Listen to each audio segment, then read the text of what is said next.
ఎలా అనిపించింది సినిమా? 3 గంటలకు వచ్చినామయ్యా.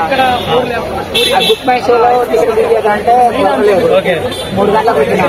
ఇలాంటి వాళ్ళన్నా ప్లీజ్ అన్నా రిక్వెస్ట్ చేస్తే నువ్వు నాకు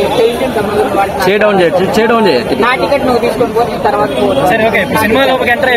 లోపల పోయినా. హైటెక్ సినిమా అందరికి అర్థం కాదు, సాఫ్ట్వేర్ నాకు అర్థమవుతుంది. సాఫ్ట్వేర్ అంటే ఎందుకంటే గుజ్జింది అది మొత్తం టెక్నికల్ కదా.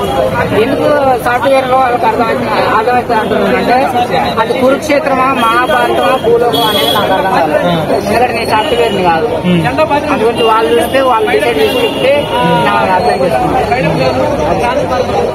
కానీ ఇందులో అమితాబ్ బచ్చన్ గారు ఉన్నారు. అమితాబ్ బచ్చన్ లేకపోతే సినిమా లేదు. ఆయన కాలం మాత్రం ధర పెట్టచ్చు. ప్రభాస్ గారికి పెట్టట్లేదు.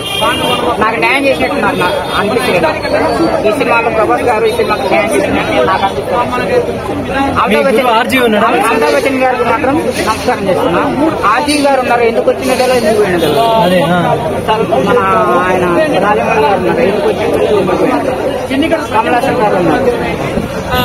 ఆయన క్యారెక్టర్ కొండను కూడా నాకు డిసైడ్ కాలేదు.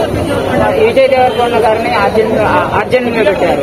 ఆయన వేరే వ్యక్తులు పెట్టి బాగుంటుంటే కనీసం ఖచ్చితంగా వేరే వాళ్ళతో పెట్టి బాగుంటుంది. ఆయన క్యారెక్టర్ వచ్చినప్పుడు అందరు నవ్వేది. అది నవ్వే క్యారెక్టర్ కాదు. అర్జునుడు అంటే పెద్ద వీరుడు. మహాభారతంలో కురుక్షేత్రంలో మొనగాని వీరుడు. ఆయన రాగానే నవ్వేరు. అందుగురించి ఆ నవ్వే పని డైరెక్టర్ మిస్ అయింది. అయితే నేను బాహుబలిని మించిపోయిన సినిమా ప్రపంచ మేధావులు అంటే సైన్స్ పరంగా సినిమా హీరోల పరంగా అమితాబ్ బచ్చన్ గారు ఉన్నారు. హీరో పరంగా ప్రపంచ మేధావులాగా ఒక గుర్తింపు 12